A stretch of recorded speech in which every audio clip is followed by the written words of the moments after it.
Good morning, everyone. We are on chapter 8 of The Hobbit, and this one is going to be a good one. You're going to enjoy this one. The title of the chapter is Flies and Spiders. And we have just recently left the dwarves and Bilbo alone at the edge of Mirkwood with no ponies. So Gandalf is gone. They have no ponies. They do have backpacks with food and water, but they're in for a real treat as they go into Mirkwood, the enchanted forest. So here we go. Flies and spiders. They walked in single file. The entrance to the path was like a sort of arch leading into a gloomy tunnel made by two great trees that leant together, too old and strangled with ivy, and hung with lichen to bear more than a few blackened leaves. The path itself was narrow and wound in and out among the trunks. Soon the light at the gate was like a little bright hole far behind, and the quiet was so deep that their feet seemed to thump along while all the trees leaned over them and listened. As their eyes became used to the dimness, they could see a little way to either side in a sort of darkened green glimmer. Occasionally, a slender beam of sun that had the luck to slip in through some opening in the leaves far above, and still more luck in not being caught in the tangled boughs and matted twigs beneath, stabbed down thin and bright before them. But this was seldom, and it soon ceased altogether. There were black squirrels in the wood, as Bilbo's sharp, inquisitive eyes got used to seeing things. He could catch glimpses of them whisking off the path and scuttling behind tree trunks. There were queer noises, too, grunts and scufflings, hurryings in the undergrowth and among the leaves that lay piled endlessly thick in places on the forest floor. But what made the noises he could not see. The nastiest things they saw were cobwebs, dark, dense cobwebs with threads extraordinarily thick, often stretched from tree to tree or tangled in the lower branches on either side of them. There were none stretched across the path, but whether because some magic kept it clear or for what other reason they could not guess. It was not long before they grew to hate the forest as heartily as they hated the tunnels of the goblins. And it seemed to offer even less hope of any ending. But they had to go on, long after they were sick for a sight of the sun and of the sky, and longed for the feel of wind on their faces. There was no movement of air down under the forest roof, and it was everlastingly still and dark and stuffy. Even the dwarfs felt it, who were used to tunneling and lived at times for long whiles without the light of the sun. But the hobbit, who liked holes to make a house in, but not to spend summer days in, felt that he was being slowly suffocated. The nights were the worst. It then became pitch dark, not what you call pitch dark, but really pitch, so black that you really could see nothing. Bilbo tried flapping his hand in front of his nose, but he could not see it at all. Well, perhaps it is not true to say they could see nothing. They could see eyes. They slept all closely huddled together, and took it in turns to watch. When it was Bilbo's turn, he would see gleams in the darkness round them, and sometimes pairs of yellow or red or green eyes would stare at him from little distance, and then slowly fade and disappear and slowly shine out again in another place. And sometimes they would gleam down from the branches just above him. And that was most terrifying.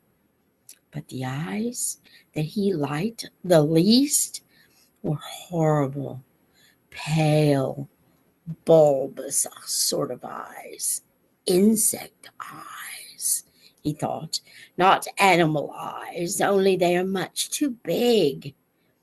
Although it was not yet very cold, they tried lighting watchfires at night, but they soon gave that up. It seemed to bring hundreds and hundreds of eyes all around them, though the creatures, whatever they were careful never to let their bodies show in the little flicker of the flames. Worse still, it brought thousands of dark gray and black moths, some nearly as big as your hand, flapping and whirring round their ears. They could not stand that, nor the huge bats, black as a top hat, either. So they gave up fires and sat at night and dozed in the enormous, uncanny darkness. All this went on for what seemed to the hobbit ages upon ages. And he was always hungry, for they were extremely careful with their provisions. Even so, as days followed, and still the forest seemed just the same, they began to get anxious. The food would not last forever. It was, in fact, already beginning to get low.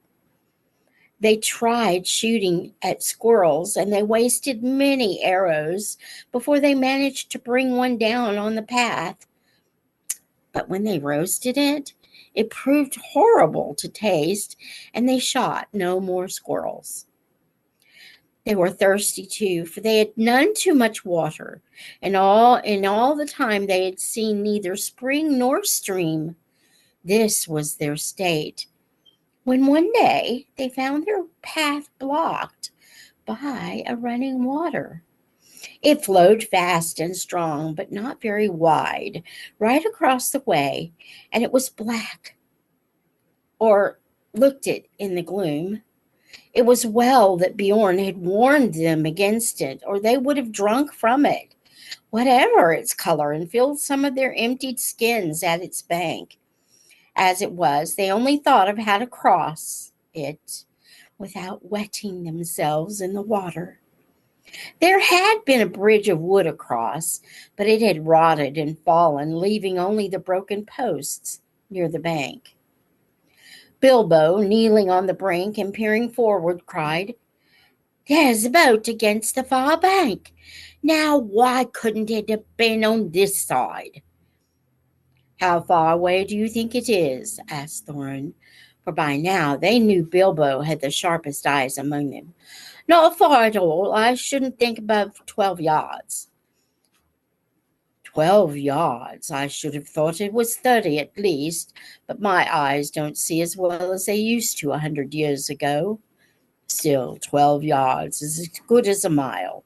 We can't jump it, and we daren't try to wade or swim. Can any of you throw a rope?" "What's the good of that? The boat is sure to be tied up, even if we could hook it, which I doubt." "I don't believe it is tied," said Bilbo, "though of course I can't be sure in this light. But it looks to me as if it was drawn up on the bank, which is low just there, where the path goes down into the water. Dory is the strongest, but Feely is the youngest, and still has the best sight," said Thorin. "Come here, Feely, and see if you can see the boat Mr. Buggins is talking about." Feely thought he could, so when he had steered a long while to get an idea of the direction, the others brought him a rope. They had several with them, and on the end of the longest they fastened one of the large iron hooks they had used for catching their packs to the straps about their shoulders. He took it in his hand, balanced it for a moment, and then flung it across the stream. Plash! It fell in the water. Not far enough, said Bilbo, who was peering forward. A couple of feet, and you would have dropped it on the boat. Try again. I don't suppose the magic is strong enough even to hurt you. If you just touch a bit of the wet rope. Feely picked up the hook, when he had drawn it back rather doubtfully all the same. This time he threw it with great strength. Steady, said Bilbo. You've thrown it right into the wood on the other side now. Draw it back gently. Feely hauled the rope back slowly, and after a while Bilbo said, Carefully, it's lying on the boat. Let's hope the hook will catch. It did. The rope went taut, and Feely pulled in vain. Keely came to his help, and then Owen and Glowin. They tugged, and suddenly they all fell over on their backs. Bilbo was on the lookout, however, caught the rope, and with a piece of stick fended off the little black boat as it came rushing across the stream. Help! He shouted, and Balin was just in time to seize the boat before it floated off down the current. Well, it was tied after all, said he, looking at the snapped painter that was still dangling from it. That was a good pull, my lads, and a good job at our rope. That our rope was the stronger. Who'll cross first? Asked Bilbo. I shall, said Thorin, and you will come with me and Feely and Balin. That's as many as the boat will hold at a time. After that, Keely and Owen and Glowin and Dory. Next, Ori and Nori, Bifur and Boffa. And last, Dwalin and BOMBUR. I'm always last, and I don't like it, said BOMBUR. It's somebody else's turn today. You should not be so fat. As you are, you must be with the last and lightest boatload. Don't start grumbling against orders, or something bad will happen to you. There aren't any oars. How are we going to push the boat back to the far bank? Asked the Hobbit. Me another length of rope and another hook, said Feely, and when they had got it ready, he cast it into the darkness ahead, and as high as he could throw it. Since it did not fall down again, they saw that it must have stuck in the branches. Get in now, said Feely, and one of you haul on the rope that is stuck in a tree on the other side. One of the others must keep hold of the hook we used at first, and when we are safe on the other side, he can hook it on, and you can draw the boat back. In this way, they were all soon on the far bank, safe across the enchanted stream. Dwalin had just scrambled out with the coiled rope on his arm, and BOMBUR, still grumbling, was getting ready to follow when something bad did happen. There was a flying sound of hooves on the path ahead. Out of the gloom came suddenly the shape of a flying deer. It charged into the dwarves and bowled them over, then gathered itself for a leap. High it sprang and cleared the water with a mighty jump, but it did not reach the other side in safety. Thorin was the only one who had kept his feet and his wits. As soon as they had landed, he had bent his bow and fitted an arrow in case any hidden guardian of the boat appeared. Now he sent a swift and sure shot into the leaping beast. As it reached the further bank, it stumbled. The shadows swallowed it up, but they heard the sound of hooves quickly falter and then go still. Before they could shout in praise of the shot, however, a dreadful wail from Bilbo put all thoughts of venison out of their minds. Bombur's fallen in! Bombur's drowning! He cried. It was only too true.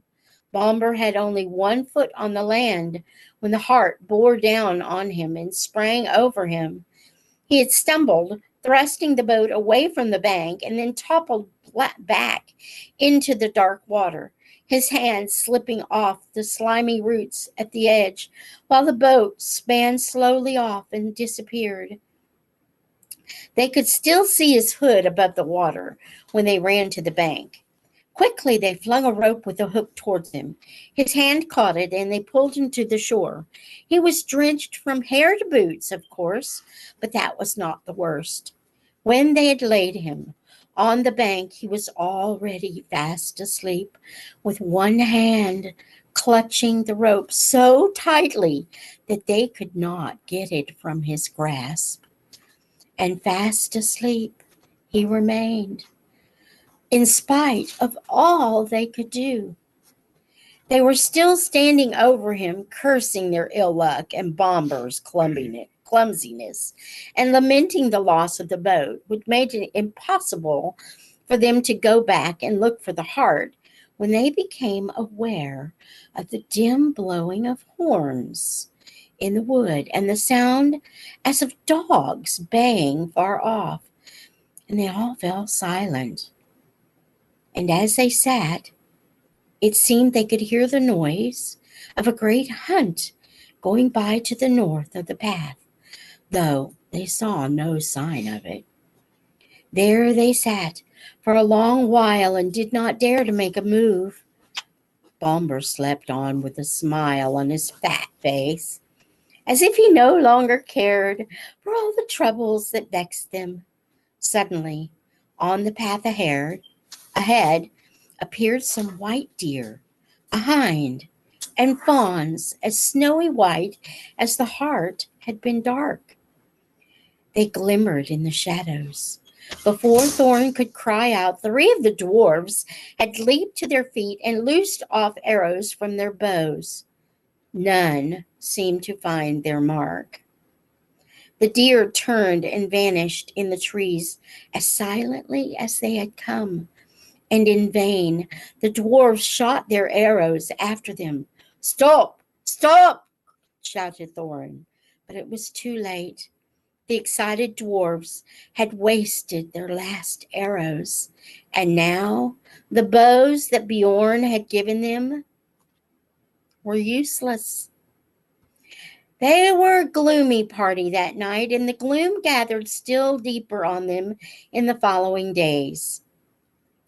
They had crossed the enchanted stream, but beyond it, the path seemed to straggle on just as before, and in the forest they could see no change.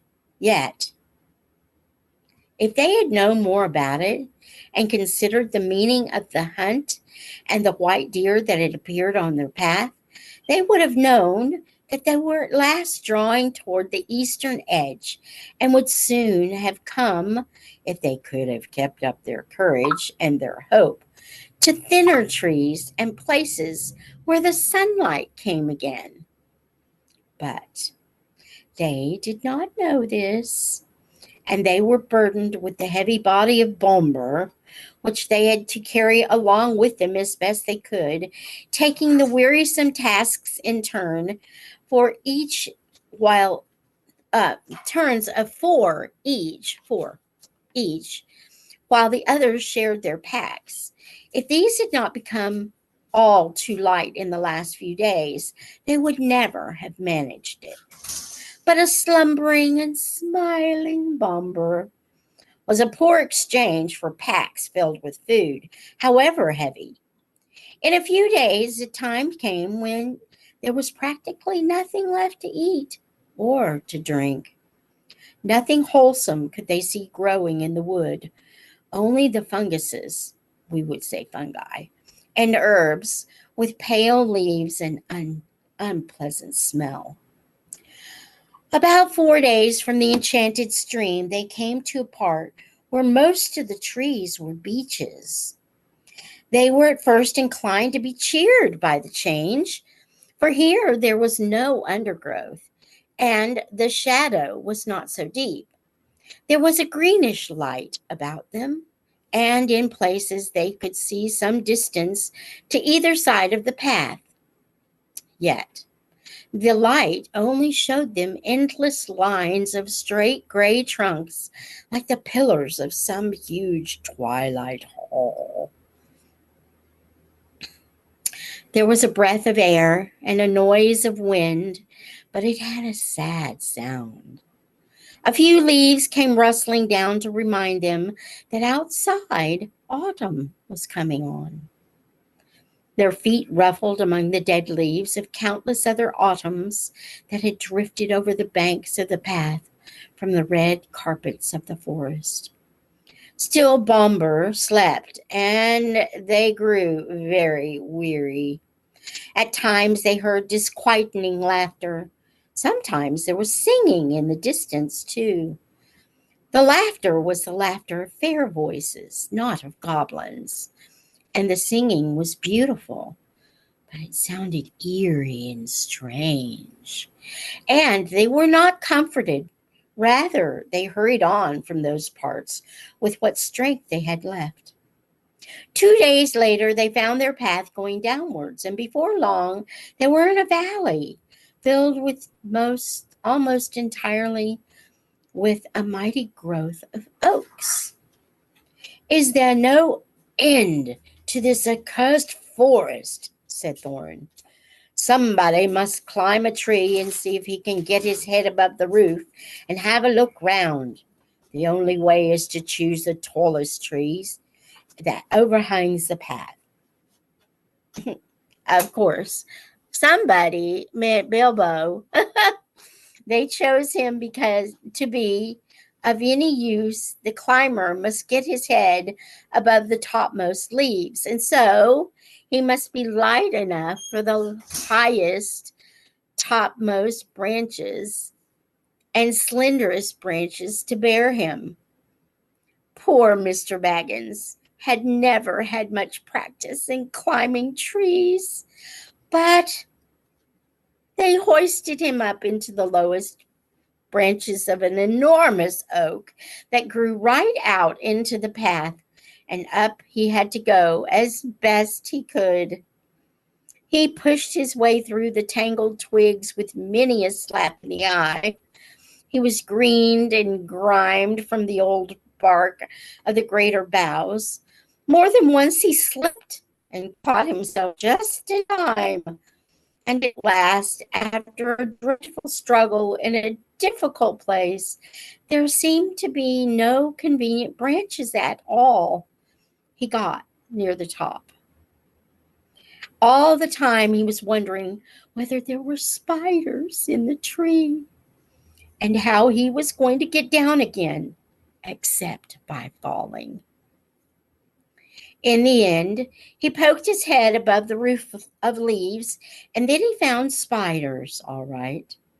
But they were only small ones of ordinary size, and they were after the butterflies. Bilbo's eyes were nearly blinded by the light. He could hear the dwarves shouting up at him from far below, but he could not answer, only hold on and blink. The sun was shining brilliantly, and it was a long while before he could bear it.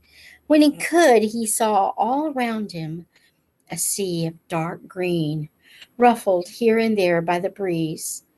And there were everywhere hundreds of butterflies. I expect they were a kind of purple emperor.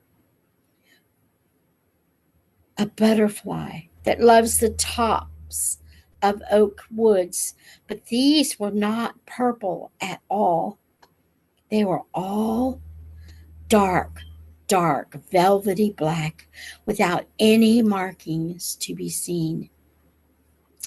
He looked at the black emperors for a long time and enjoyed the feel of the breeze on his hair and on his face. But at length the cries of the dwarves, who were now simply stamping with impatience down below, reminded him of his real business. It was no good. Gaze as much as he might, he could see no end to the trees and the leaves in any direction. His heart, that had been lightened by the sight of the sun and the feel of the wind, sank back into his toes. There was no food to go back to down below. Actually, As I have told you, they were not far off the edge of the forest. And if Bilbo had had the sense to see it, the tree that he had climbed, though it was tall in itself, was standing near the bottom of a wide valley, so that from its top the trees seemed to swell up all around like the edges of a great bowl, and he could not expect to see how far the forest lasted. Still, he did not see this, and he climbed down full of despair. He had got to the bottom again at last, scratched, hot, and miserable, and he could not see anything in the gloom below when he got there. His report soon made the others as miserable as he was. The force goes on forever and ever and ever in all directions. Whatever shall we do, and what is the use of sending a hobbit? They cried, as if it was his fault.